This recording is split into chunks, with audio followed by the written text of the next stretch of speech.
سلام علیکم استادان ارجمند و دانشجویان عزیز. با کمال احترام شما را به محفل جنبسته آزمون حفظ شعر تحت عنوان از رودکی تا فرزانه که بخشیده به سال جوانان 20 سالگی وحدت ملی و 25 سالگی اجلاسیه تقدیرساز 16 شورای عالی و 85 سالگی دانشگاه دولتی خوجند که در دایره دهه کاتدر ادبیات کلاسیکی تاجیک برگزار می‌گردد خیر مقدم می‌گویم. این آزمون با دستگیری ریاست دانشگاه دولتی خوجند میان دانشجویان فاکولته فیلولوژی تاجیک برگزار گردید که در آن 10 نفر برای دور نهایی راه یافتند که همکنون آنها را با اجازه شما به صحنه دعوت می‌کنم. واحد و مطربه دانشجوی سال سوم انیسه قویزاده دانشجوی سال دوم، فرزانه هاشمی دانشجوی سال سوم فاکولته فیلولوژی، صادق و شاهپسند دانشجوی سال اول، سرفراز امارالدینov دانشجوی سال اول، امینه غفارova دانشجوی سال دوم فاکولته فیلولوژی، حسنارا نرزیeva دانشجوی سال سوم فاکولته فیلولوژی، حسنova نگاره دانشجوی سال دوم فاکولته فیلولوژی، حنیفه اعظمova دانشجوی سال دوم فاکولته فیلولوژی و دولتزاده نگاره دانشجوی سال دوم فاکولته فیلولوژی تاجیک. حاضرین ارجمند، برای داوری به این آزمون استادان و شخصیت‌های بزرگ اینجا حضور پیدا کردند که می‌خواهم آنها را برای شما معرفی کنم. شاعر خلقی تاجیکستان، معلمه عزیز و ارجمند ما فرزانه، رئیس محسن امینزاده، شاعر و روزنامه‌نگار، عمر علیف، پروفسور دانشگاه و کارگردان تئاتر، حاجی حسین موسی‌زاده، نامزد علم‌های فیلولوژی و دکتر نورعلی نورو. حاضرین ارجمند، معیارهای بهادهی داوران و هر داوطلب را برایتان اعلام می‌دارم تا شما نیز از این چشم‌انداز و آزمون نظر نمایید. مقدار ابیاتی از بر کرده، معرفت مضمون و معنی شعر، حاضر جوابی و ذوق سلیم، دانستن لغت و تعبیرات شاعرانه و طرز افاده‌ناک خواندن شعر.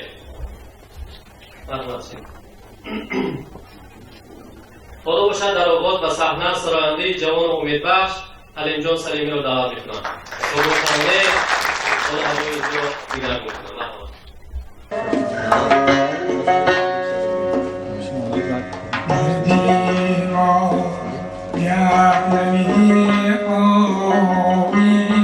چشمی ما بیا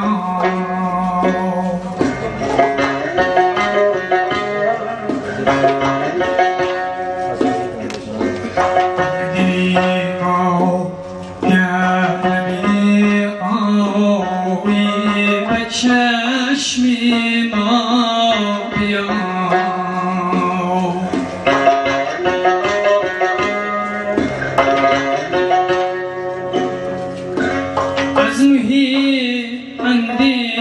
شدایی بر لبی دریا بیا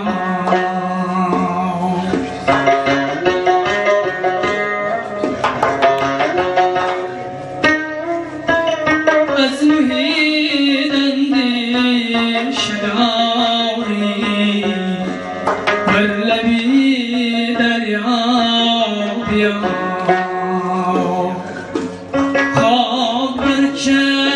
چشمم زند نظاره همچون گیربان ای نسیمی پیرهن از دامنی صحرا بیا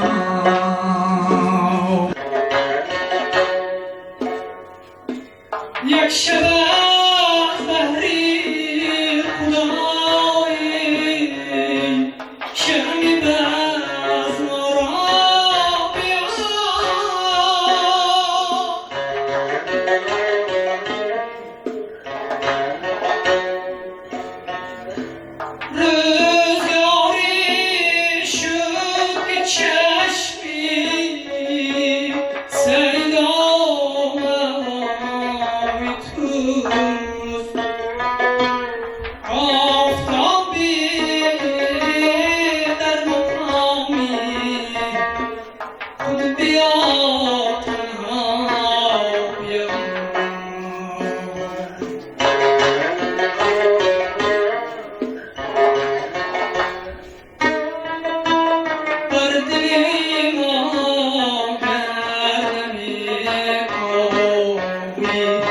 چشمی آیا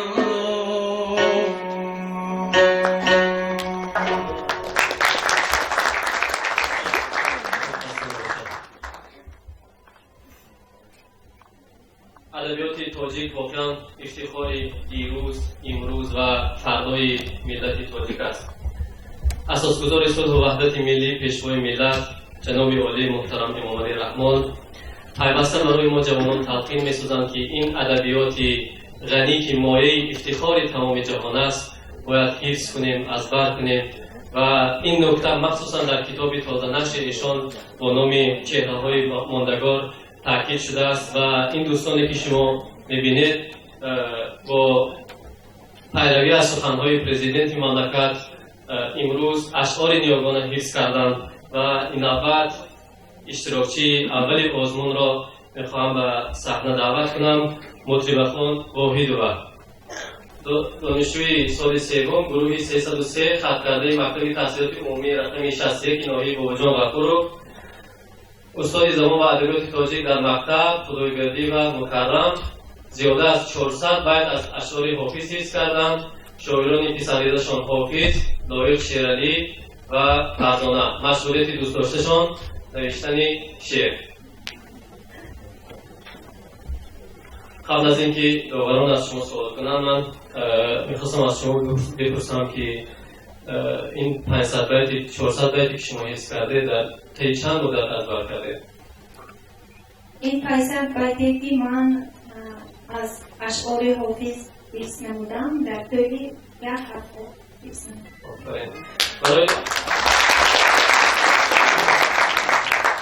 برای از خاطر فراموش نشدن شعر چیکار میکنه؟ برای از خاطر فراموش نشدن شعر البته اول معنی‌هایش را ازبر میکنم، بعدا پیوسته تکرار میکنم.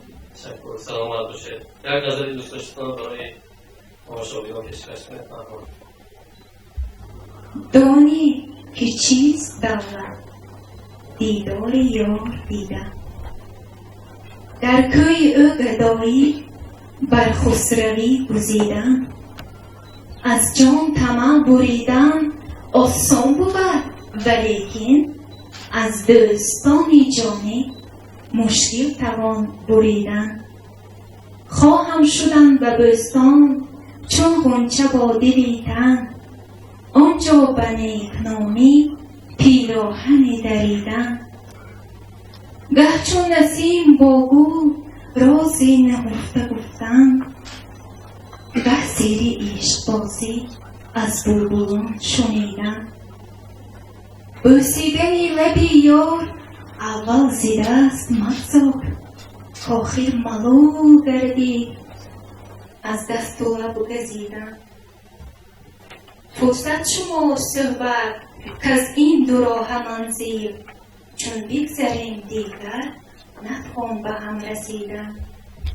گویی برفت حافظ از یاد شاه یحیی، یارب و یارش آورد درویش پروریدن.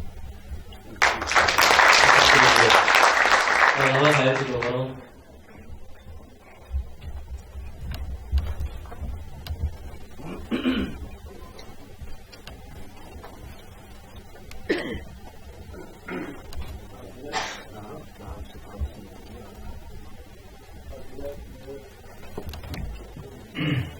از دیگر شعرها هم مقدار اشعار باشد از کلاس خیر از حافظ. چون تیغ به دست آری مردم نتوان کشت، نزدیک خداوند بدی نیست فراموش. این تیغ نه از بهر ستمگاران کردند، انگور نه از بهر نبید است بچر خوش. عیسی بره دید یک گوشت پیتاده، حیران شد و بگریفت به دندان سر انگشت. گفتا که کی را کشتی تا کشته شدی زاد، تا باز که او را بکشد آن که تو را کشت. انگشت مکن رنجه بدر کوفتنی کس تا کس نکند رنجه بدر کوفتن مشت. مطرب جان در دوام یک هفته شما توانستید با همه قدرت و عظمت را حفظ کنید یا قبلا میدانستید یک قسم همه غزل‌ها را؟ البته میگویم که من در دوام یک هفته این غزل‌ها را از بر نمودم، چون که برای اون که اگر زن مادر خواهد که عائله از معنویات عبارت باشد، عشق باشد، البته یگان کار بهانه‌اش نمیتواند و کوشش مینماید که به آرزویش برسد. مطرب جان برای چی حافظ لسان الغیب را پذیرفتید؟ مثلا مولانا رانی، شیخ سعدی رانی، عطار، سعید عابدی، حافظ فال شما، کره فال شما به سر حافظ قرار گرفتن چرا؟ البته برای اون که وقتی که من به شادی یا به غم داده میشوم، البته از اشعار حافظ خوشایی میکنم، میبینم که همون روزی که بر من چی حادثه روی داد در اشعار حافظ آن را میخوانم، آن بسیار به من تاثیر میرساند. البته از دیگران هم از یاد دارم، لیکن بیشتر حافظ را دوست میدارم. یک مثال میآورم که در دوره دانشجویی یک روزی بود که بسیار غمگین شدم، بعد رفتم گفتم که بیا حافظ من تو را بینم.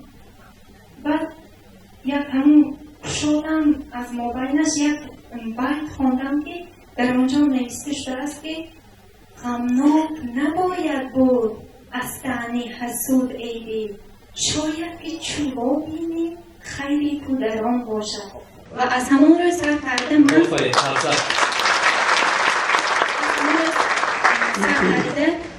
بیشتر به حافظ دل بستم و فالکشای خودم را در حافظ میبینم. تشکر بسیار مطرب خان را خیلی متاثر کرد این سخنی برنده محترم که شما از 600 بیت را 400 بیت را در یک هفته از یاد کردید و این واقعا هم یک تشکیلات است برای من. خب به هر حال وقتی که آدم در صورت شعر را خوب میخواند که اگر به مضمون آن رود، اگر برای خوب خواندن شعر باید که اول مضمون آن را پوره سرفهم رود و ما دیدیم که شما شعر خوب خواندید، واقعا هم خودتان هم گفتید که من به مضمون اعتبار میدهم. به هر حال شما را مبارکباد میگم، لیکن یک غزل یا یگان بیت یا یگان قطعه است کمال خوجنده میخواندید که همزمان حافظ بود، با حافظ مکالمه داشت، مکالمه خطی داشت، یگان بیت یا یگان قطعه یا یگان غزلی. دل مقیمی کوی جانان است و من اینجا غریب، چون کند بیچاره مسکین تنی تنها غریب. آرزومند دیار خویشم و یاران خویش، در جهان تا چند گردم بی سر و بی پا غریب. تشکر مطرب، ما به شما قرار می‌خواهیم و آرزو می‌کنیم که اشعار حافظ همش پر از بر در آینده. موفقیت. حالا به صحنه اشتراکچی دوم خبیزاده انیسه رو دعوت می‌کنم. مرحمت.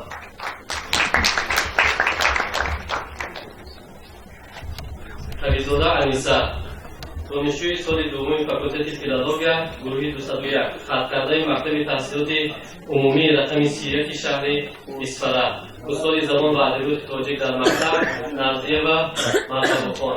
او زیاده از 500 بیت از اشعار بزرگان را حفظ نموده است. شاعران پسندیده مولانا جلال‌الدین بلخی، حافظ شیرازی و آذرخش. مشغولیت دوست داشته‌اش خواندن کتاب بدیعی و روزنامه و مجله‌ها. اینک سوال من به شما نیست.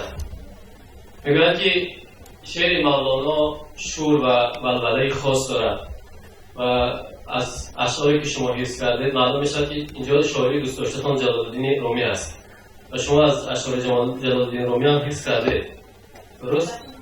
خب اون شور و ولوله‌ای که میگویند در غزل مولانا هست آیا اون حس کردید؟ مگر می شود که در شعر مولانا شور و شرر نباشد؟ این شور و ولوله است. این شور و ولوله یکی از مخصوصیت‌های اساسی شعر مولانا است. زیرا مولانا خود شعر نمی گفت، قافیه نمی آفرید. الهام او از مسکن الهی می آمد. هر کسی که شعر مولانا را مطالعه می نماید، آن شور و ولوله را احساس می کند. ذوق و جوشش دل خواننده دوچند می گردد. مبادا در هوای شعر مولانا سرود می‌خوانید؟ در هوای شعر مولانا سرود خواندن به کس راحت و آرامشی زیادی می‌آورد. روح من نیز از کلمات سماعی مولانا به ذوق می‌آید. اینجا می‌خواهم شعری از اشعار مولانا را برایتان با آهنگ سروده باشم. آفتابا بار دیگر خانه را پر نور کن، دوستان را شاد گردان، دشمنان را کور کن. از پسی کوهی برآ و سنگ‌ها را لغزاز، بار دیگر غوره ها را پخته و انگور کن. آفتابا بار دیگر باغ را سرسبز کن، دشت را و کوه را پر گل و پر نور کن. آفتابا بار دیگر خانه را پر نور کن، دوستان را شاد گردان، دشمنان را کور کن. تشکر. سلامت. جان عزیز، وقتی میگوید که آفتاب و بار دیگر خانه را پر نور کن، آفتاب مولانا که بود و اصلا سیدتر پیوند مولانا که همه ما میدانیم اسمشان را ببرید. اصلا همه ما میدانیم که آفتاب اساسی مولانا این شمس الدین بود و در غزل خود نیز بسیار نام این مرد بزرگ را می آورید. گویا که مولانا سروده هایش را با نام شمس می آفرید و با برابر دیدن شمس او ذوق مولانا می آمد و در سما شعر می آفرید. با برابر شمس برای آفریدن اشعار در حیات مولانا این میدانیم که حسام الدین چلبی و صلاح الدین زرکوب می باشند.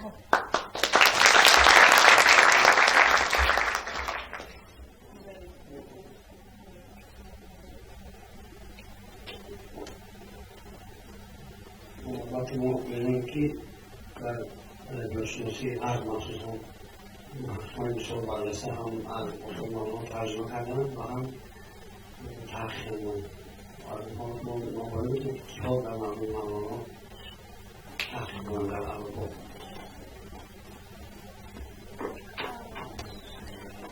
انا ماری شمیر اساسا اخلاقی زیاده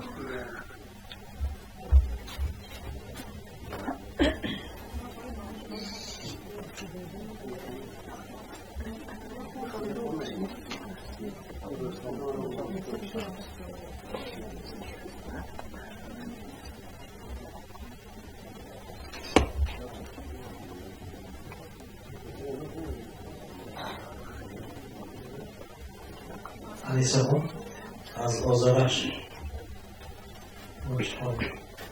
خیز مادر که مسافر پسرت آمده است، پسری در بدرت پیشی برت آمده است.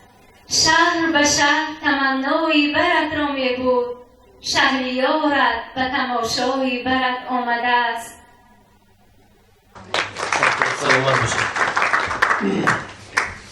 دوستان عزیز، دولتزاده نگارا رو دعوت میکنیم. مرحمت.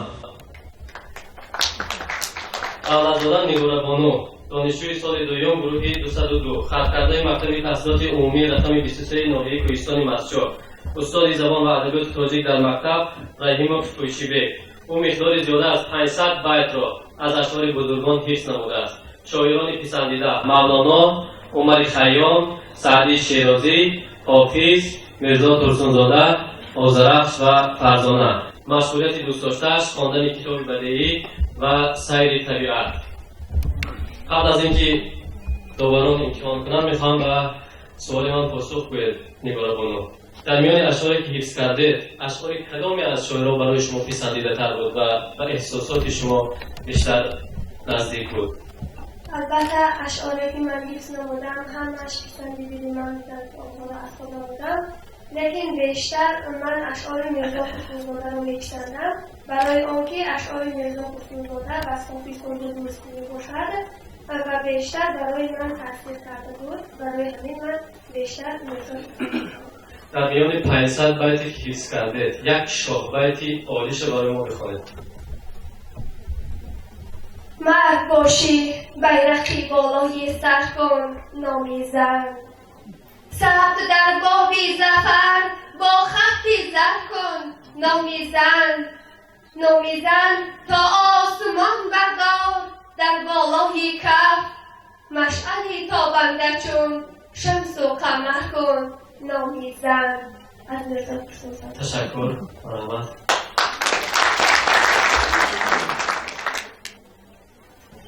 از عبدالرحمن جامی.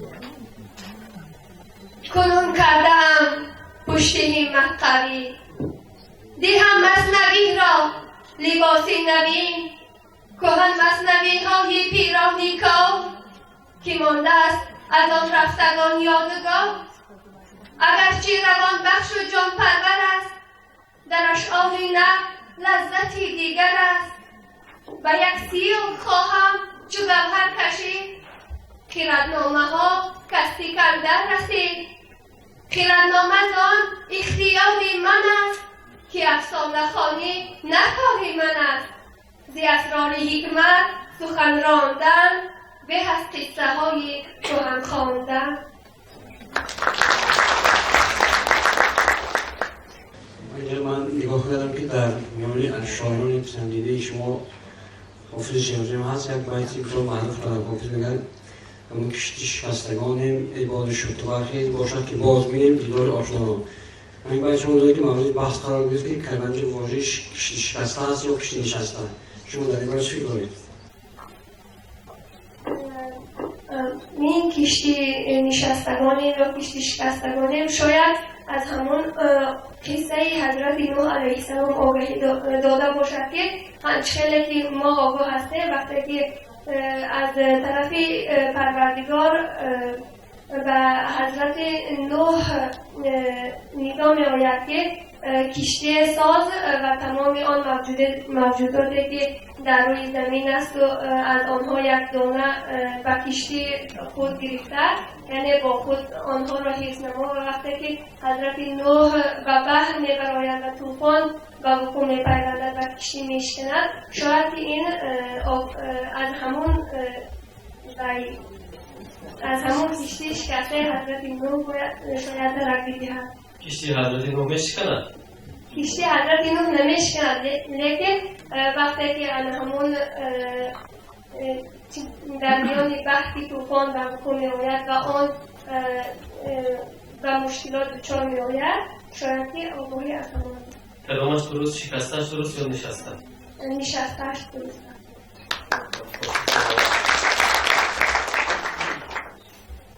نگار جان یک باره از مثنوی حضرت جامی خوانده، همون با کدام بحر گفته شده است در پیروی با کدام داستان مشهور ادبیات ما.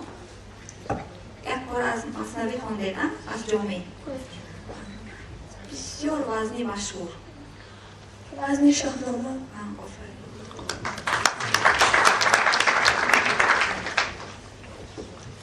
تشکر.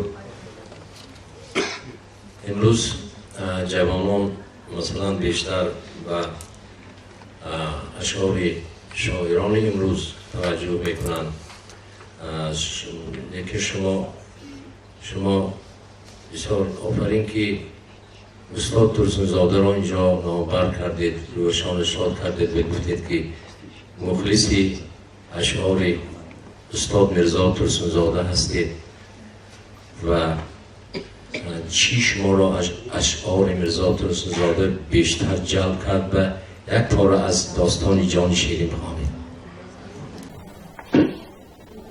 میرزا ترسونزاده که اشعارش خیلی دامنه‌دار میباشد، هم در رسمیدن هم در رسمیدن مادر. اساساً چیزی که ما میدانیم اشعار میرزا ترسونزاده بساطی صلح و دوستی میباشد، برای همین من انتخاب کردم. و میرزا ترسونزاده هنگامی که سفری طولانی را به هندوستان رفتی سفر می‌کردند و پس از برگشتنش به زوجه‌اش داستان جان شیرین را می‌بخشد و حسابه می‌خواهم از آن قرائت بکنم. جان شیرین اینقدر جنگم مکن، اینقدر بیهوده دل تنگم مکن. گشته گشته از سفر باز آمدم، باز در نظر به پرواز آمدم. هر کجا که خواب کردم خیستم، هر کجا که بود جای زیستم. این دل من منزل یادی تو بود، جلوه های حسن و ابروی تو بود.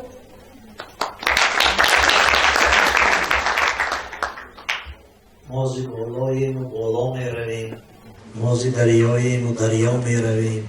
ما از آن جا و از این جا نیستیم، ما ز بی جاییم و بی جا می رویم. دوامش و همان بیت را تحلیل کنید. لا اله اندر پی الا الله است، همچون لا ما هم به الا می رویم.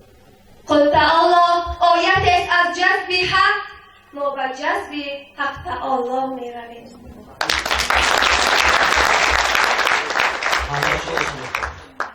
معناش اینه که ما را خداوند به این دنیا آفریده است و ما که به این دنیا آمدیم و باز پس به نزد خودش برمیگردیم. کلمه اله حذف دیگه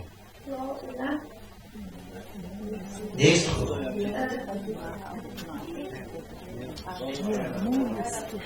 اگر الا نیست خدا به غیر از تو خدایه الا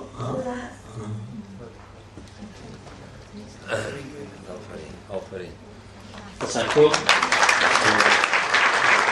اسلام هم از ایتئیسم سرشون است. لا خدا این کار میکنه؟ باید الا سلامت باشه.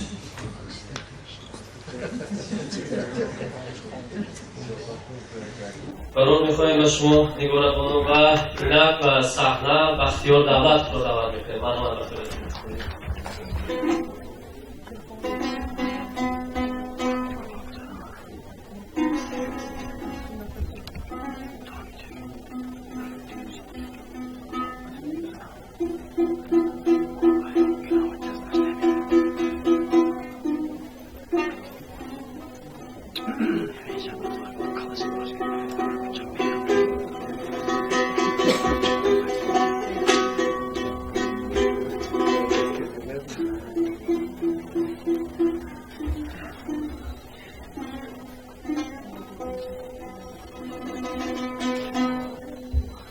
ملتی تاجیک را اصلا زبانش زنده داشت،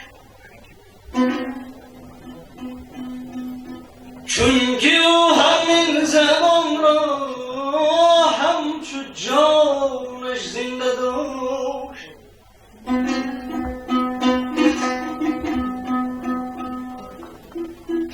میهنش بود این زبان و جشنش بود این زبان، این زبان چون توان در روان زنده داشت.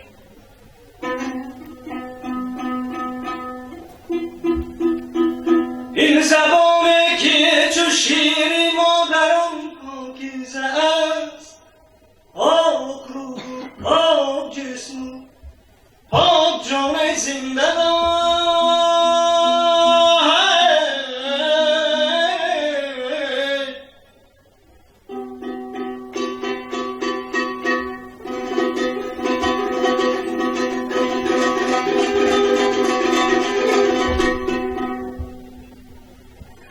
رودکی و رو شکوهی به زمانی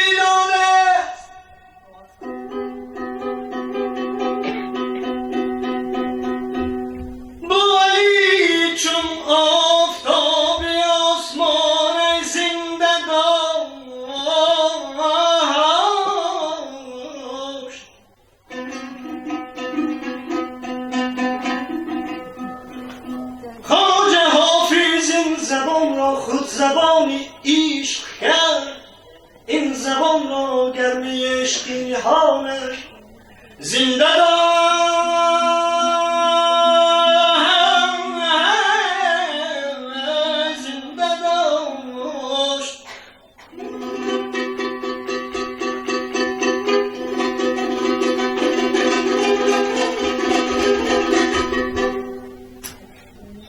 حجتی پیروزی ما، حجتی پیروزی ما، حجتی پیروزی ما، حجتی بنیادی ماست. این زبانه که این جهان را در جهانش زنده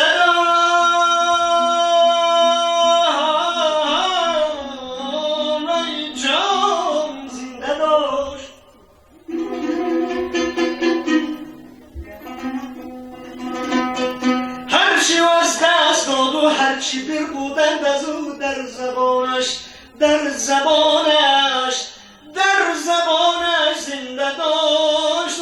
ای جوان زنده داشت.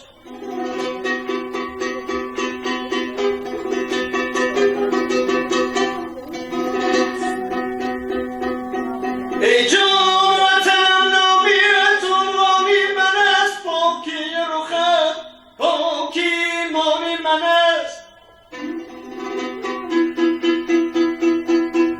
هر چشمه گیامی تو ارمانی من است، هر تاجی که زنده تاجیکستان من است.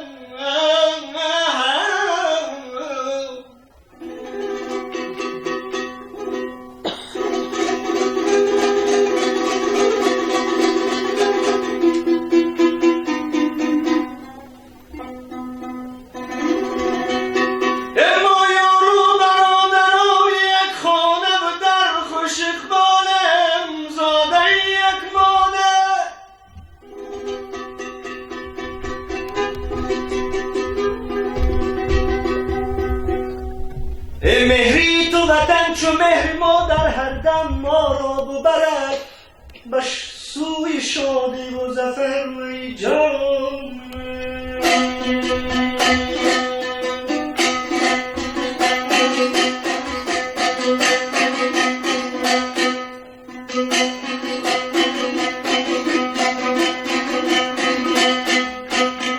ما در زمینی لطفی خدایم، در بام دنیا سر بر سمایه، هم آشیانی سیمرغ مایه. تاج سعادت بر سر بیماره، ما تاجیکانه، ما تاجیکانه، ما زادگانیه آزادگانه.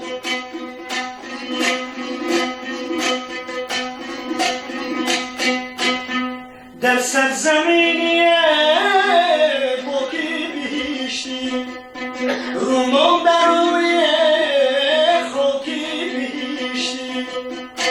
با سر فدای با سر نوشته، با صاحبانی گنجینی هانم می با تاجیکانه، ما تاجیکانه، ما صاحبانی گنجینی هانه، ما زادگانی آزادگانه.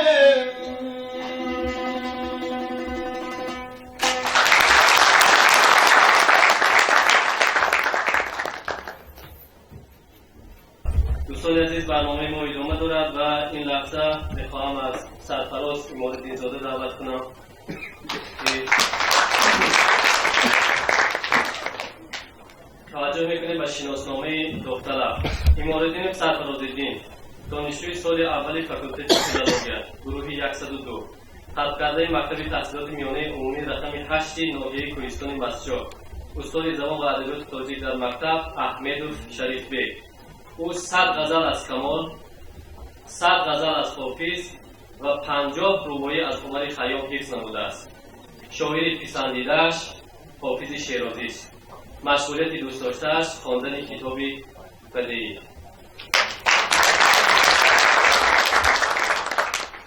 سرفراز شما شعر هم می‌نویسید؟ شعر می‌نویسید؟ نه شعر می‌نویسم. حدود 2000 بیت میشود. اگر هر غزل از 10 بیت حساب کنید نزدیک به 2000 بیت میشود. خب به هر حال شاعر پسندیده شما کیست؟ شاعر پسندیده من حافظ شیرازی است. باز دیگر شاعران هم هستن، اما چون با محفل حافظ خانی که در فکلته میشود اشتراک میکنیم، از همان رو سر کرده یک شعر حافظ در دل من مهرش یافته شد و من بیشتر از اشعار حافظ حفظ کردم. یگان عمومیت بین این شاعرانی که شما شعرشان حفظ کرده احساس کرده؟ چی عمومیت وجود دارد بین اینها؟ عمومیت در بین شعرهای حافظ و کمال در آن است که این هر دو در یک عصر زندگی کردند و با یک سبک شعرها نوشتند و آن تاثیر فلسفه خیام هم در غزلیات حافظ و هم در غزلیات کمال نیز دیده می شود. بیت دوست داشته شما از کمال؟ بیت دوست داشته هم از کمال خجندی چنین است: دستی کمال گیر که به تو زیپا پیتر، ای رحمتی تو در دو جهان دستگیر ما. یک غزل کامل برای ما خوانید از حافظ. صوفی بیا که آینه صافی است جام را، تا بینگری صفای می لعلفام را. عنقا شکار کس نشود گام باز چین، کانجا همیشه باد به دست است دام را. در عیش نقد گوش که چون آب خود نماند، آدم بهشت روضه دارالسلام را. در بزم لب یک دو قدح درکش و برو، یعنی طمع مدار وصال دوام را. ای دل شباب رفت و نچیدی گل ز عشق، پیرانه سر مکن هوس ننگ و نام را. ما را بر آستان تو بس حق خدمت است، ای خواجه باز بین و ترحم غلام را. حافظ مرید جام جم است، ای صبا برو، و از بنده بندگی برسان شیخ جام را. سرفراز جان شیخ جام کی؟ مراد از شیخ جام که من اون معشوق اینه خدا را در نظر دارم.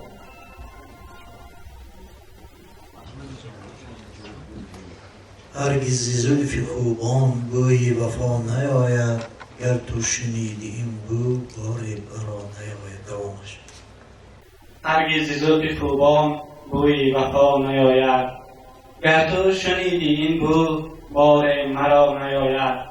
مشتاق پای بوسم زان بر سرم نهایی، منعم ز بیم خواهیش پیشی گدا نیاید. پیشی تو بحری نام است آمد شدی رقیبان، دور از خدا و کعبه بحری خدا نیاید. گر خرم مشادان از عمر نشمرمان، روزی که از تو ما را درد و بلا نیاید. مقطعش چی است؟ نعتی کمال خوشتر از فرش پادشاهان، که از بوریای رندان بوی ریا نیاید.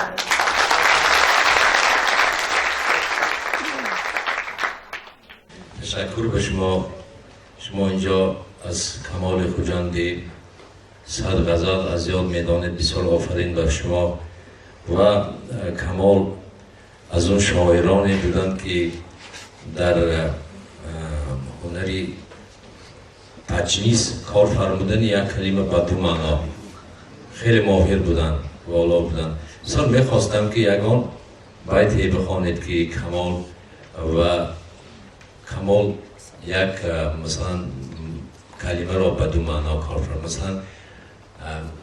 مثلا میگفت وقتی که این سوال میدید بسیار میکنم میخوانند که گفتم دوای درد دلم را خطی نویست، چون بینویسم دوا نویست. من من یک بیتی میخوانم که مثلا کمال خوجندی یک عباره تمام به دو معنا کار فرمودند. گفتند که لبت زیری دو دندان چه بگیرم، دارم نگهش، گفت نگه دار زبان را. این خیلی است، یک عباره بسیار دراز به دو معنا کار فرمودند. غیر این باز یگان چیزی میدونید از تجهیزی ها اگر که توانید همین یک غزل کمال است، میگویند که این جهان درد خورده دندان است، وارهیدید از او چوبر کندید. اگر همین دانه دیگر بسیار خوب میشتیم. بوی ریندا بوی ریا نمیاد. بوی ریا نمیاد.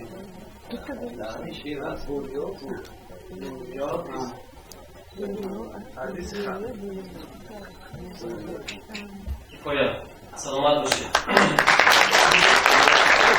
هنرمند بسیار نامی جمهوری تاجیکستان محمود جان واحدов عموما عنوان خیام و تمام جهان معرفی کرده است و نام خیام رو بینیت برچه اعلا برآورده است. با مونوسپکتاکل خود گفتگو با خود و همین خیلی ربایی هست. اسرار ازل را نه تو دانی و نه من، وین حرفی معما نه تو خوانی و نه من. دو مثل شکلید و اگر ایضاح میدادید من بی نهایت خوشبخت می شدم. سلامت باشید. اسرار ازل را نه تو دانی و نه من، این حرفی معما نه تو خوانی و نه من. هست از پسی پرده گفتگوی من و تو، چون پرده بیفتد نه تو مانی و نه من. معناش اسرار ازل میگه هیچ کس آگاه نیست از اسرار، از آن سری ازل که از آن سری ازل هیچ کس آگاه نیست. و این حرفی که بر ما گفتم مثل معما هستی، هیچ کس جواب آن را نمیداند. اما هست از پسی پرده گفتگوی ایمان دو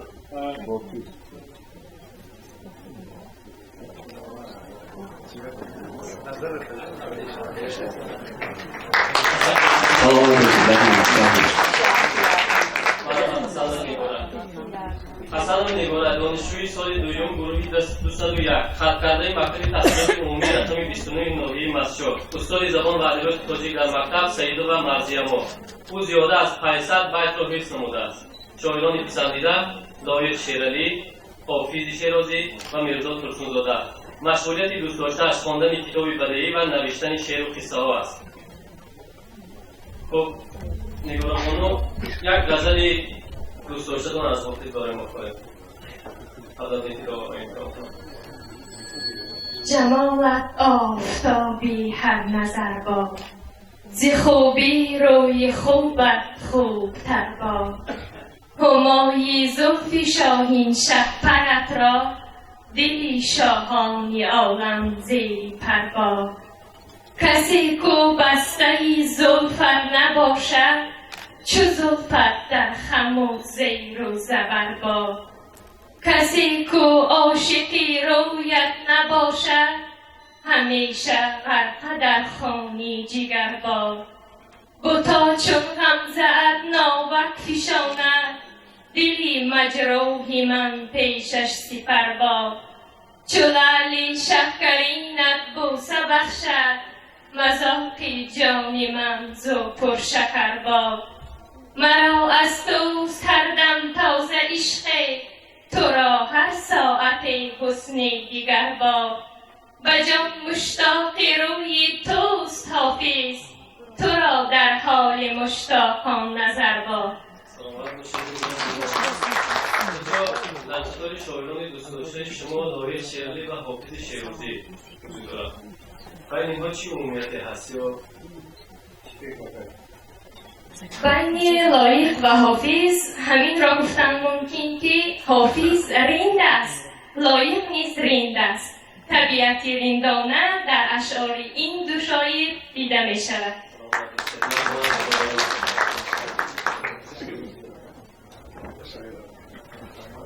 حضور اگر همه خواهی از او غایب مشو حافظ متا ما تلخمن تحویل در این دنیا و محملها. متا معناشو بدیم چی معنا دارد؟ متا ما تلقمن تحوی در دنیا و محملها. عربی است نه؟ متا ما تلقمن تحوی، هر کسی را که تو دوست می‌داری اگر با او روبرو شوی در این دنیا و این دنیا رو ترک کن و بار دنیا رو ترک کن، همراه او شو.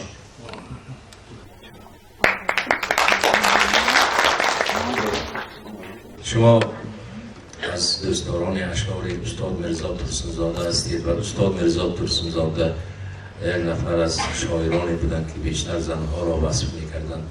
اما اگر توانست شعری زن اگر آتش نمیشد میدانید از یا؟ این رو میدانم، اما که میخواستم که داستان جان شیرین را 200 بیتش وزن کردم، اینجا که در بین آن درباره زن گفته است تا همان جایش رو بگم. جان شیرین اینقدر جنگم مکن، اینقدر بیهوده دل تنگم مکن. گشته گشته از سفر باز آمدم، باز در نزدت به پرواز آمدم. هر کجا که خواب کردم خیستم، هر کجا که بود جایی زیستم. دفتر و مدینه را دعوت میکنیم. مرحبا. دفتر و مدینه دانشجوی سال دوم فاکولته فیلادلفیا گروه 201 خط کرده مکتب تحصیلات عمومی رقم 24 شهر کانیبادام. استاد زبان و ادبیات تاجیک در مکتب سعید و عایشه خان. او 400 بیت از اشعار بزرگان حفظ کرده است. شاعران پسندیده مولانا، سعدی، حافظ، لایق شیرعلی و فرزانه. مشغولیت دوست داشته‌اش خواندن کتاب بدیهی و روزنامه و مجله‌ها. دوستان عزیز، قبل از آن که داوران معنوانه امتحان کنند، من دقت شما رو به انتخاب معنوانه جلب میکنم. ببینید مولانا و فرزانه، معنوانه بین مولانا و خانم فرزانه چی ارتباط هست؟ مولانای روم و استاد فرزانه این دو شخصیتی محکم عناصری جهان ادب می باشند. استاد فرزانه با شخصیت مولانا بر خودی ویژه دارند. خود آن شخص میگویند که من کسی را با چنین فراخی اندیشه و پندار ندیدم. برای همین اشعار فرزانه روح و ضبط مولویانه دارد. برای تثبیت فکر یک چند مثال ها می آورم. اگرچه ظاهری شعر مولانا را نگاه کنیم با سکون و آرام می‌تابد، ولی باطناً یعنی در عمق آن شور و غلیان‌های قلبی و عصیان‌ها دیده می‌شود و این تا قیامت باقی خواهد ماند. اشعار فرزانه نیز همچنان است، چونکه کارگردان آمریکایی مهدی جامی میگوید که اشعار استاد فرزانه تمثال رودخانه سیرون است، ظاهرش آرام ولی باطنش ناآرام است.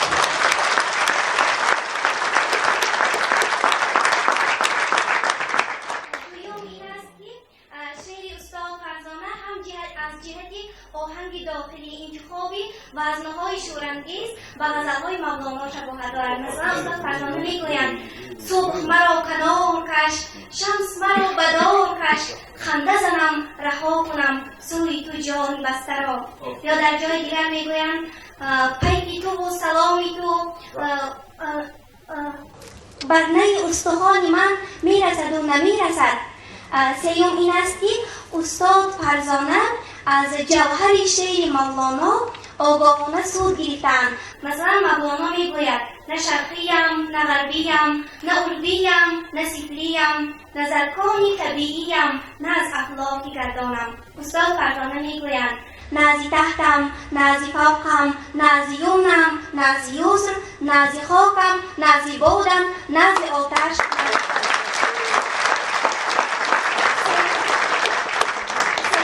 چیزی که مولانا را مولای جهان گردانید این گومانیسم و عقیده های انسان دوستانه او می باشد. در اشعار استاد فرزانه نیز آهنگ بلند انسان دوستی احساس می گردد. خود آن شخص می گویند که بهترین ارزشی که من به آن قائلم این حضرت انسان می باشد. و دیگر این است که هم مولانای روم و هم استاد فرزانه شهروندی با افتخار کشور عشق بوده، مذهب آنها نیز عشق می باشند. مثلا مولانا می گوید ملت عاشق از دینها جداست، عاشقان را ملت و مذهب خداست. استاد فرزانه می گویند من آمدم که گویم عشق است ملت من، عشق است ملت من، اصل و جبلت من. و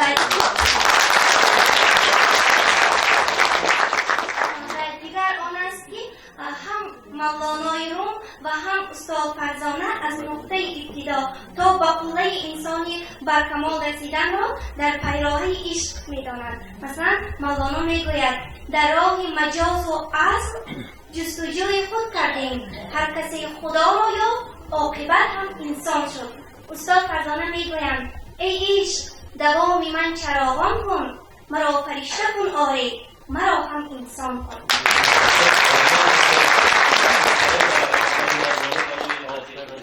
دقیق نظری و پیدا کردن شباهت‌های معلمه با مولانا.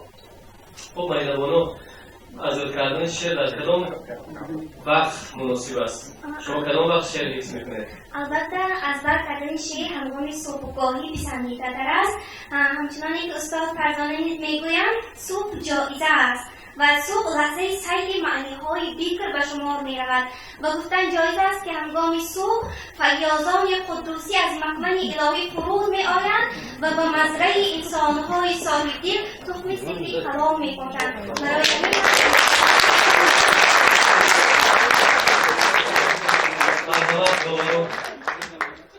درود ای قاصدی فردا، شبت خوش باد و روزت خوش تمام. درود ای قاصدی فردا، شبت خوش باد و روزت خوش. نوین شایی و نایب شاه، شبت خوش باد و روزت خوش. ودا ای رفته شیرین، شبت خوش باد و روزت خوش. درود آینده زیبا، شبت خوش باد و روزت خوش. چی می رقصی درونی خانقاه سینه روز و شب، دل دیر سالکی تنها، شبت خوش باد و روزت خوش. اگرچه پیش دستی توست نتوانی چشید آخر، از این قند و از این حلوا، شبت خوش باد و روزت خوش. چه گلگردان، چه اترفشان، چه جانا جان، محبت رفت به یادش نیز سلامنا، شبت خوش باد و روزت خوش. علا انسان دری بسته برای خود، تو کی وا می شوی کی وا، شبت خوش باد و روزت خوش. محبت نامه های من به عنوانی بنی آدم در آن بالا بشد امضا، شبت خوش باد و روزت خوش.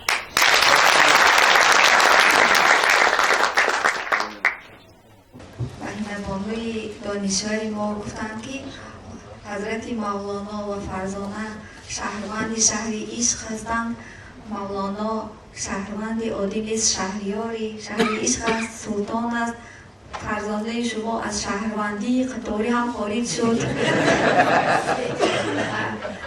یک بیت خوانید مهین جان عزیز که از مولانا که واژه انسان باشد، چون محوری تفکر مولانا پیرامون انسان چرخ می‌زند. ای عاشقان من خواب را گوهر کنم، ای مطربان دفی شما پرزر کنم.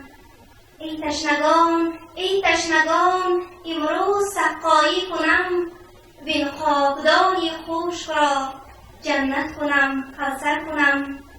ای بیکسان جا الفرج، هر خسته غم دیده را سلطان کنم سنجر کنم. من غصه را شادی کنم، گمراه را هادی کنم. من گرگ را یوسف کنم، من زهر را شکر کنم. ای عقل کول تو هرچی گویی صادقی، حاکم تویی حاتم تویی من گفتگو کمتر کنم. شما دیدم تشکر زیاد. و صحنه اشتراکچی دیگر نازیه و حسنورو دعوت میکنیم.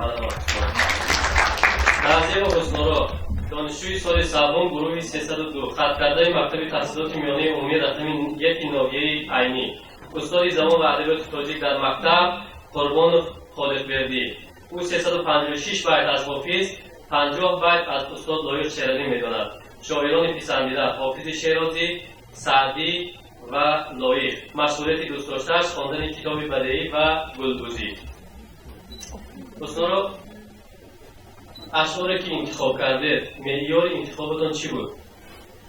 من بیشتر هم شعرهای رو انتخاب کردم که و من ضبط بخشد برای من خوندم آینه باشد. بیشتر کدام موضوع رو انتخاب میکنید؟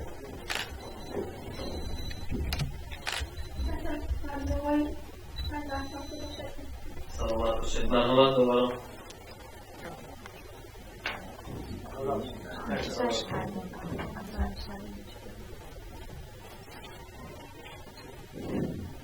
من از آن روز که در بندی تویم آزادم، پادشاه همچو به دستی تو اسیر افتادم. غمهای جهان هیچ اثر می نکند، در من از دستی به دیداری عزیزت شادم. خورم آن روز که دل می رمدند طلبت تا بیایم عزیزم و مبارک بادم.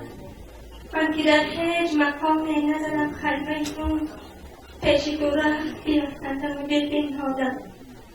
و وفای تو از آن روز که دلبندی منی، دل بستم و وفای تو در نقشادم. تا خیال خل و ابروی تو در من چشم من است، در خلایق هم سر من چو سر آبزادم.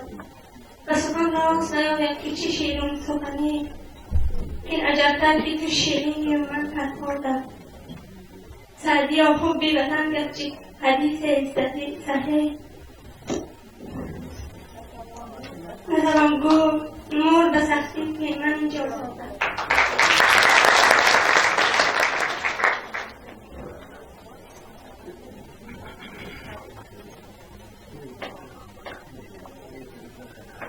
روزنامه جان و یک بیت میخوانم.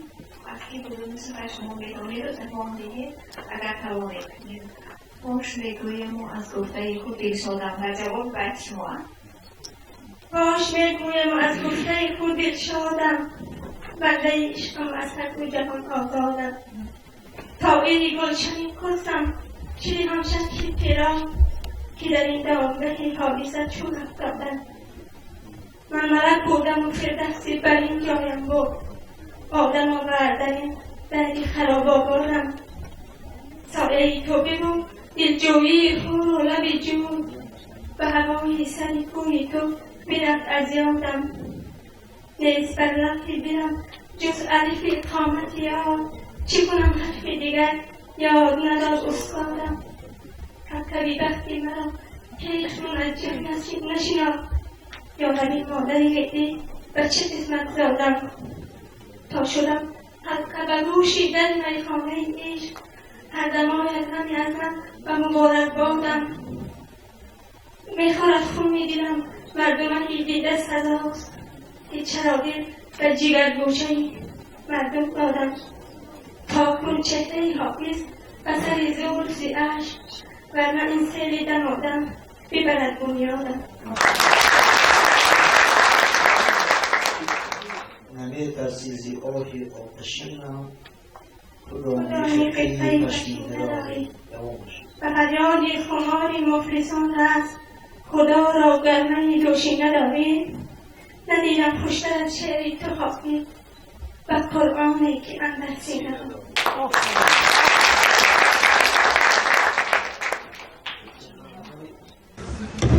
قبلی یک بیت من ملک بودم و فردوسی بر این جایم بود، آدم آورد به این دری خراب آوردم. هم بیتش حق بود.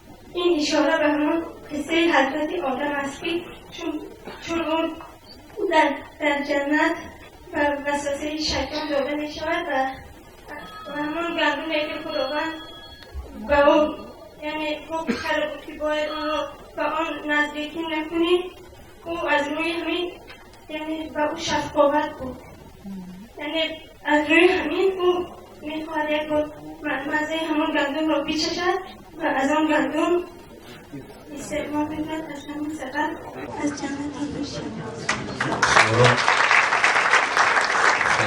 چون شما از ناحیه عینی هستید، من یک باید استاد مرزا استاد لایق میخواهم یادگار عینی و این کوسهاران زنده باد، شیر توسن زاده و این آبشاران زنده باد. اگر توان دوام میشه بگوید.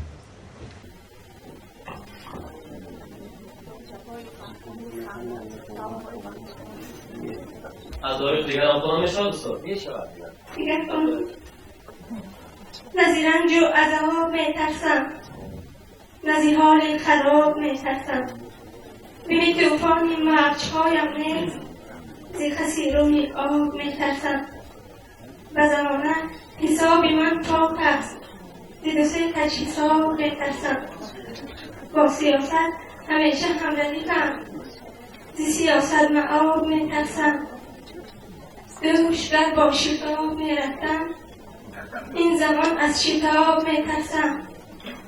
دوش از من شراب میترسید، من کنون از شراب میترسم.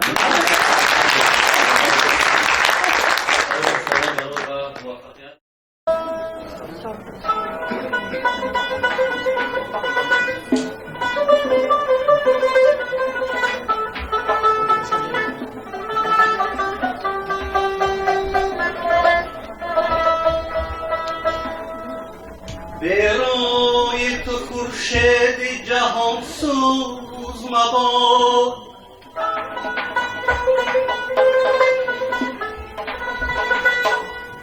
هم به تو چراغ عالم افروز مباد.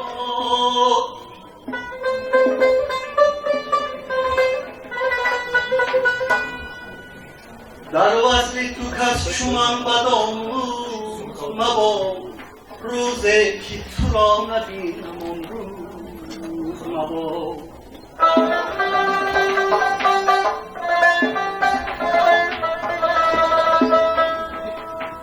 بیا دل را به دل پیوند باشه،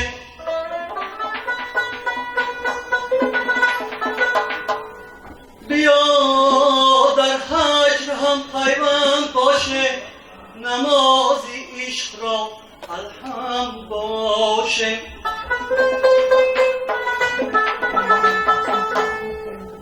چو آن یک تا ترین ما را چنین ساخت، دو مانند دو بمانند باشه، دو مانند دو بمانند باشه. رنگ شب با رنگ وجدانش موافق بود، رنگ شب با رنگ وجدانش موافق بود. عابدی شب چهره‌اش چون صبحی صادق بود، عابدی شب چهره‌اش چون صبحی صادق بود. از دلی مجنونی بود چشمانی لیلایی،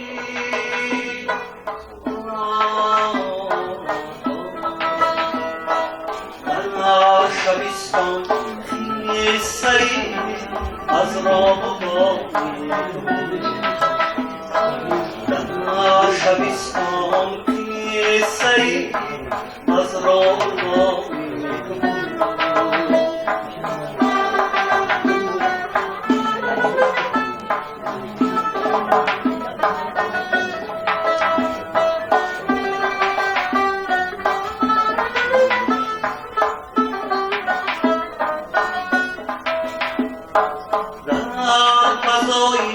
خیره شب عشق میپیچی،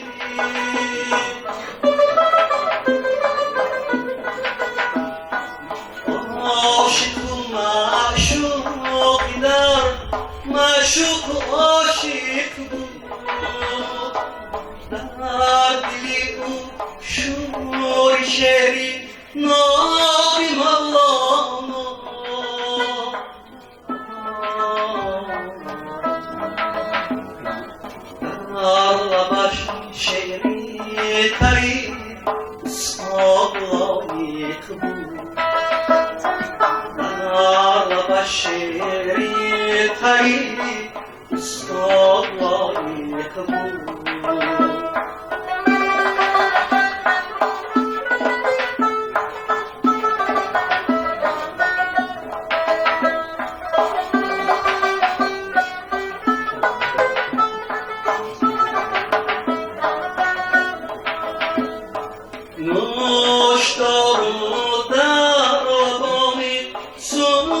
شیرین داشت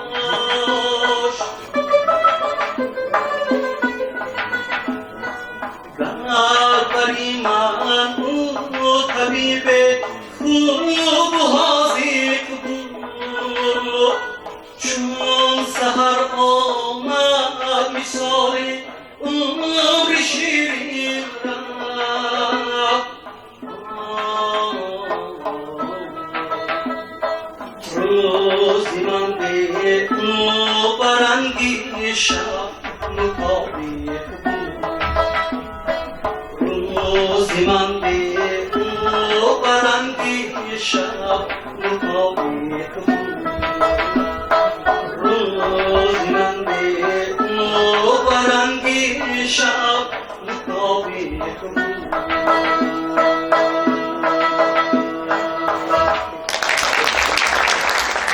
تشکر زیاد صداتون خسته نباشد. این نوبت میخوام به صحنه فرزانه هاشمی رو دعوت کنم. هاشمی فرزانه دانشجوی سال سوم گروه 301 خط کرده گیمناز رقم 1 شهر استرافشان، استاد زبان و ادبیات تاجیک در مکتب شریف فیدپور. او زیاده از 400 بیت از اشعار حافظ و 400 بیت دیگر از شاعرای دیگر میدوند. شاعران پسندیده مولانا، حافظ، سعدی، داوود و فرزانه. مشغولیت دوست داشته‌اش خواندن کتاب‌های بدیعی و پختن شیرینی.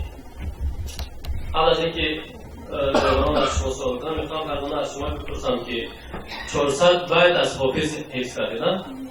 برای چی حافظ؟ تشکر زیاد استاد.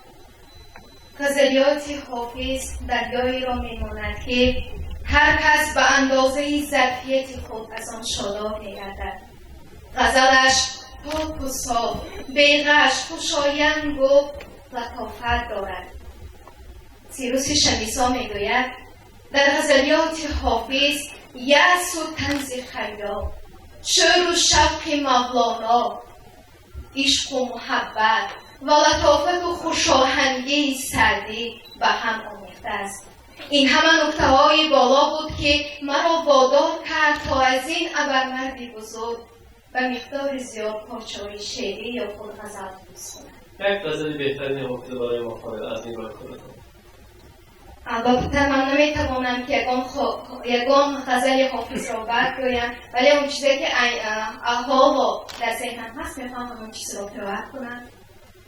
چو بشنوی سخنی اهل دل مگو که خطاست، سخن شناس نه جان من خطا اینجاست. سرم به دنیی و عقبی فرو نمی آید، تبارک الله از این گفته ها که در سر ماست. در اندرون منی خسته دل ندانم کیست، که من خموشم و او در فغان و در غواست. دلم ز پرده برون شد کجای ای مطرب، بنال که از این پرده کارها و نواست. مرا به کار جهان هرگز التفات نبود، رخی تو در نظری من چنین خوشش آراست. نخفتم ز خیالی که می پزد دل من، خمار صد شبه دارم شراب خانه کجاست. از آن برید مغانم عزیز می دارند، که آتشی که نمیرد همیشه در دل ماست. ندای عشق تو دیشب در اندرون دادند، فضای سینه حافظ هنوز پرسی صداست. از کردن شعر دشواری دارد برای شخص شما؟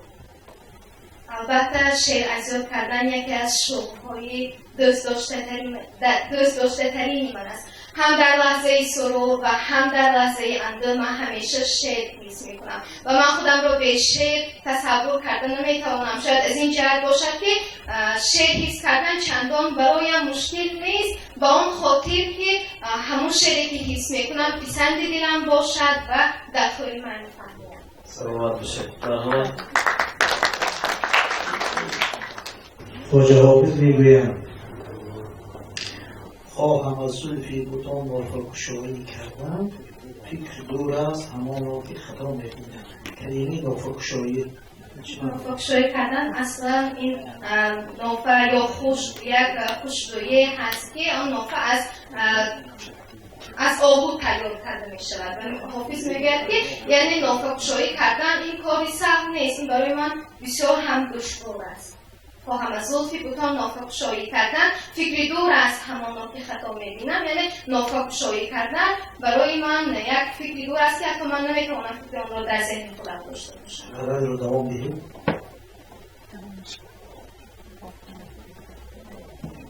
همین غزل در کتاب غزل‌های شما حفظ کرده هست؟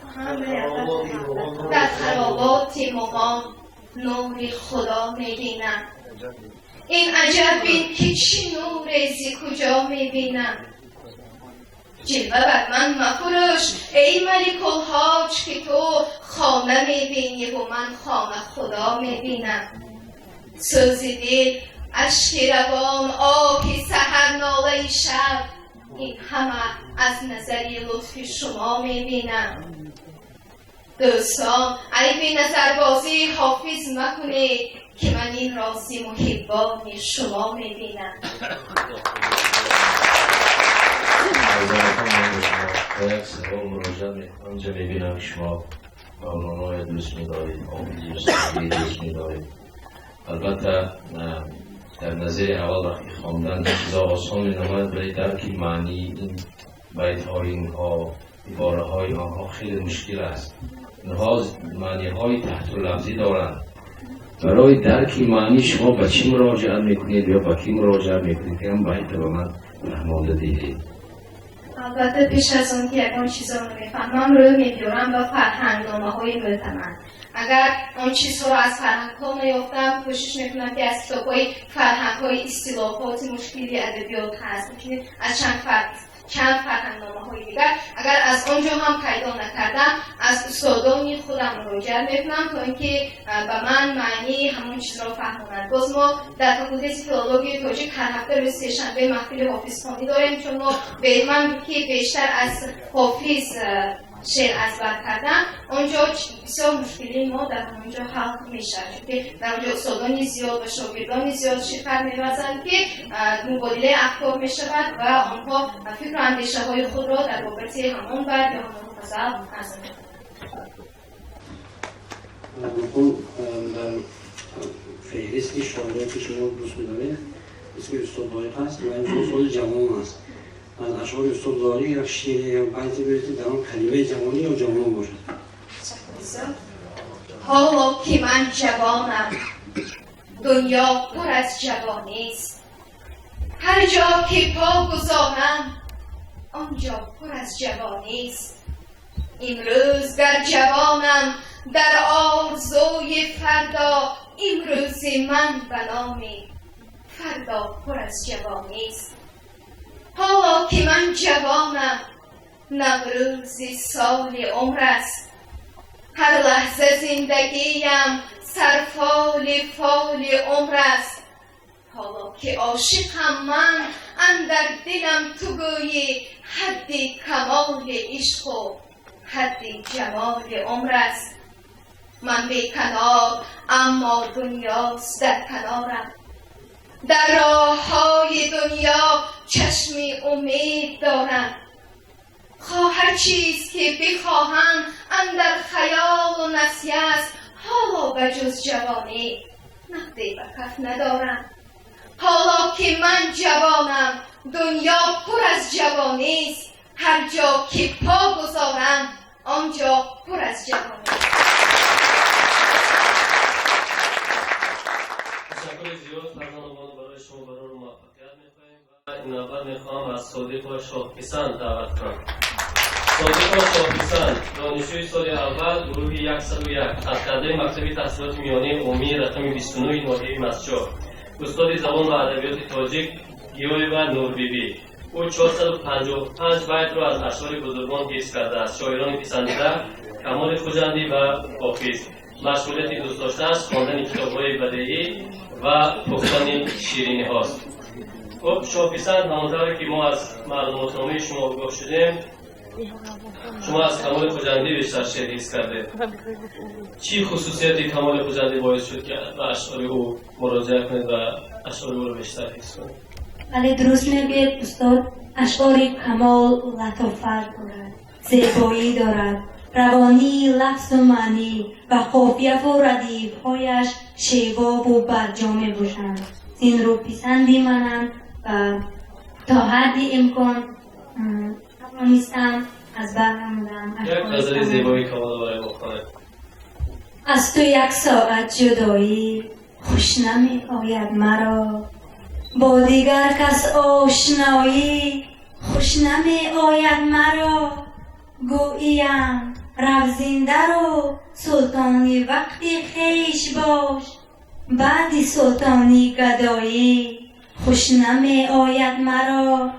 چاکرانت را نمی گویم که خاکی آن درم، با بزرگان خود ستایی خوش نمی آید مرا. گفتمش در آبی آرز عکسی رویت را نما، گفت هر دم خود نمایی خوش نمی آید مرا.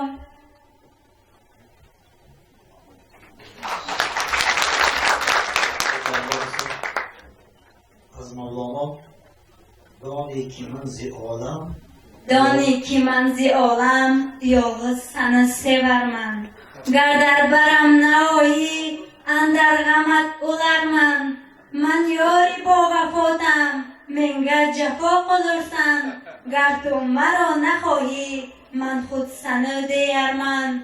روی چو ماه داری من ساده دل از آنم، زان شکری لبانت بر اکنه دلر من.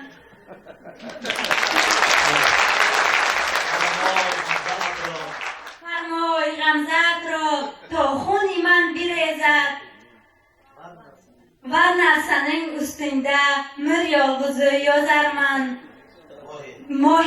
ماه چو شمسی تبریز غیرت نمود و گفتا، از من دیگر نپرسید من سویلدم بارر من.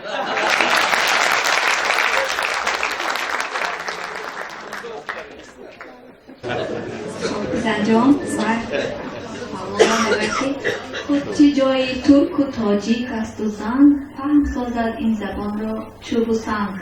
ببینید با زبان محبت چه خیلی مولانا سخن میبره. از کمال خانه معنی کمال یافتن آسان، بسیار میتوانید با آسانی تفسیر کنید. گوییم رو زنده رو سلطانی وقتی خیش باش، حالا یکم پیش خانده بعدی سلطانی گدایی خوش نمی آید مرا. آسانترین بیان یک بار نگاه کنید که کمال چی میگوید. گوییم رو زنده رو سلطانی وقتی خیش باش، بعدی سلطانی گدایی خوش نمی آید مرا. از کجا پیش کرد؟ یعنی او کمال در دل او، خود در غزلیات کمال معلوم است که او غریبی سروده است و این شعری همه آن غریبی های او صنعتی تجنیس است، چون که اون غریبی را با دو معنی کار می‌فرمود. یکی که غریبی شهری خوجند بود و دیگر غریبی خانه خدا، چون عشق خدا در تینتی وی بود و یعنی خدا میگوید که بیرو چه خیلی که میخواهی عمر خود را گذران، اما کمال برگشته میگوید که نه من حالا با عشق تو سلطانم و چون از اینجا بروم درویش میگردم. شاپیسان خان، شما مفلس اشعار شاعر کمال خوجنده هستید. کمال خوجنده میگویند که میچکد آب حیات از سخنانی تو کمال، میچکد آب حیات از سخنانی تو کمال. سخن این است که گویی تو دیگرها سخن است میگویند. این چی معنی دارند و این چی صنعت از خود را مثلا در ادبیات شناسان نمیدونم صنعت بودگیست خود را در این شعر صنعتی تفسیق استفاده شده است و در یک بیت آمده است که این همه سخنانی کمال، نه اینکه سخنانی، این همه شعر آفری او این از این هنر و استعدادی خدادادی او است. یعنی که در بیت گفته است سحر است کمال این سخنت با حلالت صنعت طلبان بهزی تو استاد نیابند. آفرین، سلامت.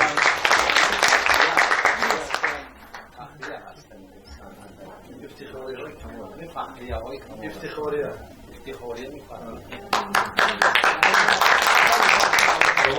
شما بران میخواهیم و این نوبت اشتراکچی آخرین اعظم و حنیفه دعوت میکنیم.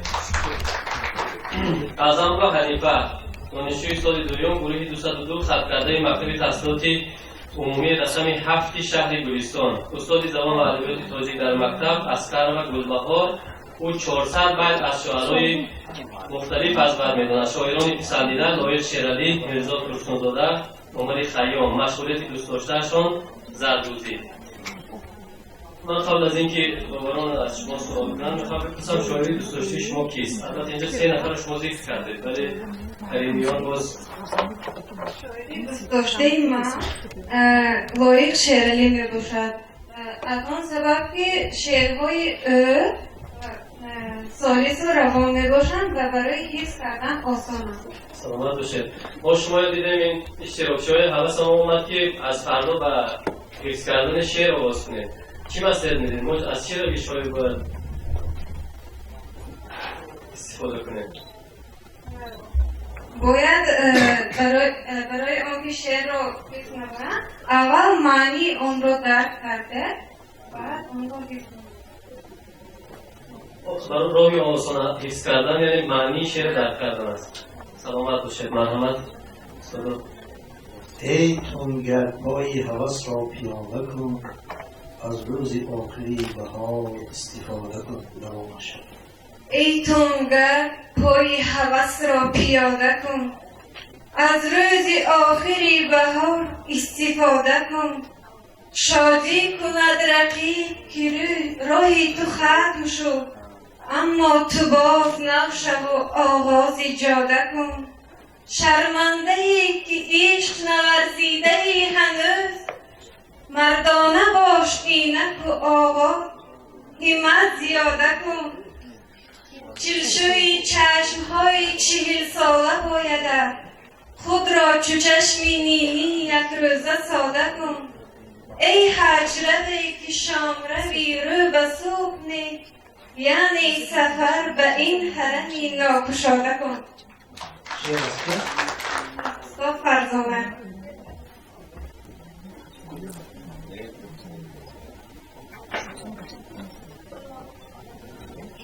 ما در اینجا دیدیم که نوشته مشهوریت مصطفی‌اش تربوزی است. اما در ادبیات کلاسیکی ما شاعر با خلیج در قبول هست میدونید؟ بله هست. اینها فکرتی زردوزی.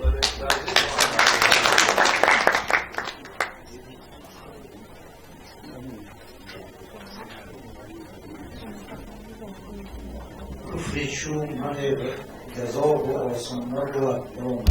کفر چومن گذاف و آسان نبود، محکمتر از ایمانی من ایمان نبود. در دهر چومن یکی و آن هم کافی، پس در همه دهر یک مسلمان نبود.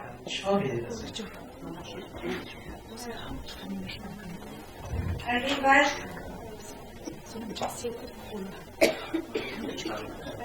یعنی در این باید گفتد که کسی که عاشق است ایمانی باید از همه محکمتر است و اگر این عشق را آنها کافری میدانند، یعنی مثل من در یک کمو آدم لیکن کفر میکنم.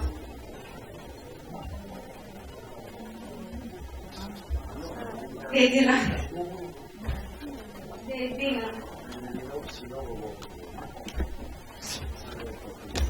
خلیفه خان اینجا، شما شاعران استاد لایق شیرعلی میرزا حسین‌زاده آقای خیام را دوست می‌دارید. من به شما چنین سوال نمی‌دهم که اشعار میرزا حسین‌زاده یا لایق شیرعلی چی اهمیت دارند. خیلی سوال نمی‌دهم. در بابت غمخواری استاد میرزا حسین‌زاده در بابت لایق اون چی شنیده یا خوانیده یا اگر شعر استاد لایق را درباره حسین‌زاده دانید دیگر استاد نمی‌دونید دیگر خوانید. شعرشون نمیدونم لیکن شنیدم و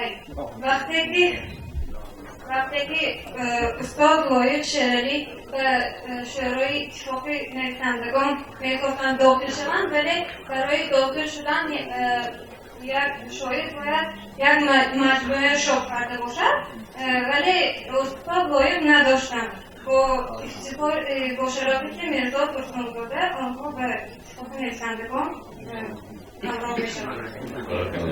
استاد استعداد میشناسند. تشکر زیاد ممنونم. خیلی ممنون برای شما برنامه میکنیم. دوستان عزیز، آزمون ما با همین جنبست میگردد. همه اون نفرانی که قرار بود در این آزمون شرکت کنند و آزمون شوند آزمون شدند و حالا از رکتور محترم دانشگاه دولتی خوجند جناب اکادمی باباجان غفورов جمشید جورزاده حبیب‌الله خواهش میکنم تا منبر بیایند و چند سخنی برای ما عرضه دارند. ممنونم.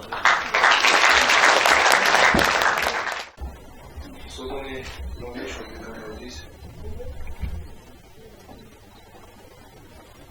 شاگردان مبارزه بازر نامه رئیسی دانشگاه، نامه فیلولوژی توجیه کافه کلاسیکی در حوزه پیاده ساختن سیاستی قانونی پیشروی در اساسات صلح و وحدت ملی رئیس جمهوری تاجیکستان محترم محمد رحمان در حوزه خودشناسی ملی، برگزاری و فرهنگ بیابان و تربیت نسلی شایسته ما می‌دانیم. چون که امروز محفل شعر است، باید می‌شود باید این را گفته باشیم. سعدی میگوید پیلی خوشبویی در همان روزی رسید از دستی محبوبی به دستم. بعد او گفتم که مشکی یا عبیری از بوی دلاویزی تونستم. گفتم من دلی ناچیز بودم، ولیکن مدتی با او نشستم، کمالی هم نشین بر من اثر کرد وگرنه من همان خاکم که هستم.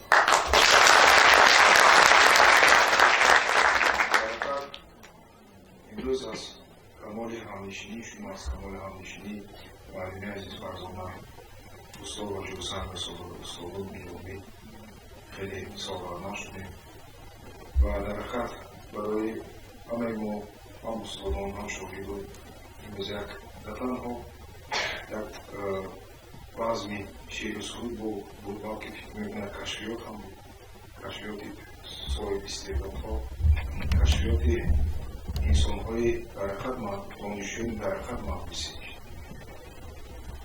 و محفل امروز ما ثابت می‌سازد که در حقیقت شعر بهترین چیزهای معنوی است و هر یک انسان و خصوص مردم تاجیک باید شعردان باشد، شعرخوان باشد و پیوسته شعر از بر کنند، زمزمه کنند و امروز سوال بودن که باید چیکار کرد که شعر از بر ما بازیار کرد و گفتم که باید از پیش از همه معنی آن رو بردن.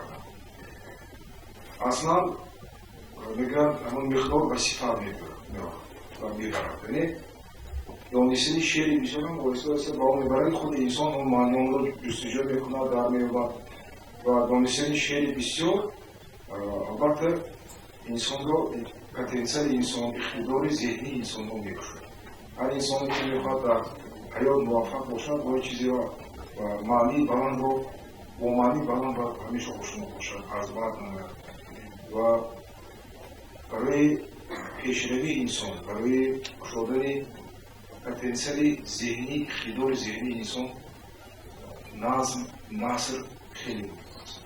جان و تنی توی بیشتر کیست دیگر به جای تو، آینه گیر به خود نگر کیست دیگر به جای تو. انسان باید همیشه در کوشش تحلیل معنوی خودش باشه و فکر میکنم همین در اون جوان پسران امروز بسیار قدم های استوار هرچند بعضا شهر میگوشتن تجارت میکشیدن ولی در همین صحنه ما فکر میکنم عموما در حیات اینها قدم های استوار داشتن،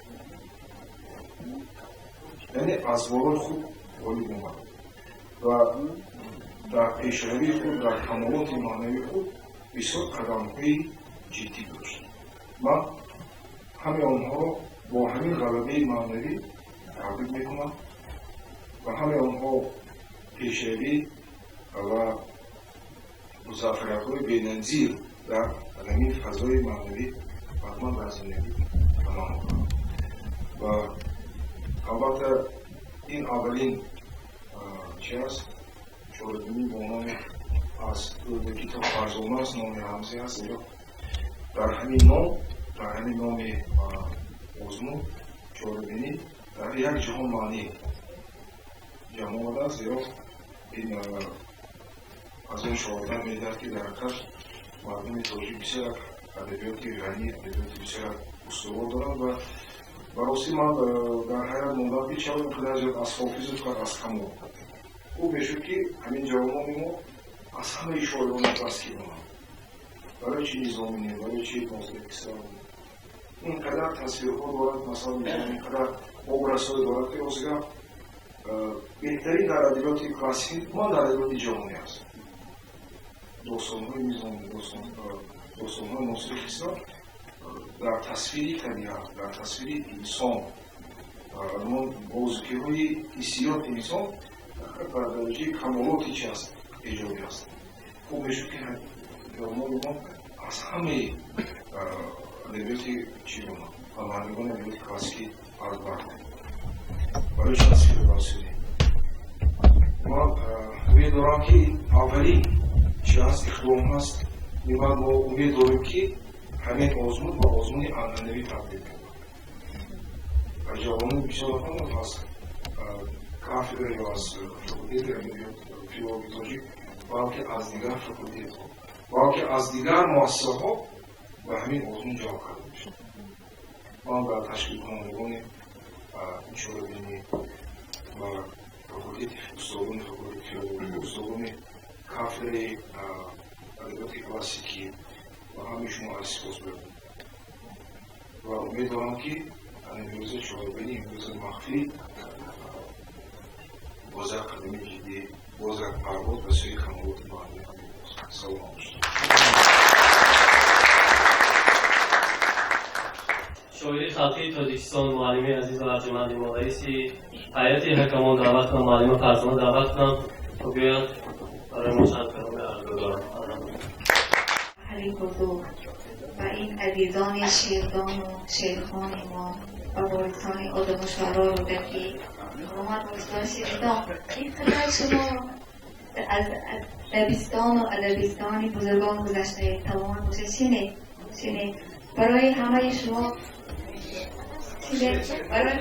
ما میگویم که تو صبح تازه نویدی بهار گلبندی هنوز غنچه آماده شکرخندی تو هم سلاله نوری و هم سرور ضیا و هرچی پاک و مبراز سخت مانندی و شادباری فردا و حرمت امروز دیده بیا پر از عشق و آرزومندی. شما در روزگاری نوجوانی قرار دارید، در عهد شباب، در زمانی که کمترین زیبایی دلهای شما را می‌لرزاند و انگیزه‌های بیشتری می‌دهد و جانتان اینقدر ترشح محبت زیاد است که شما نمی‌دانید چیکار کنید و رو می‌آرید به مولانای بزرگ ما، رجوع می‌کنید به حضرت مفید و حضرت کمال. مثل آنکه روز اگر آفتاب داشته باشد نشاطی ادامه می‌گیرد، دل شما هم آفتاب خودش باید داشته باشد. همین آفتاب شما محبت است و در محفل ما هم حضور انسان‌های عزیز را می‌بینیم که پرتو آفتابیشان این محفل را منور و عطرگردان و نورور کرد.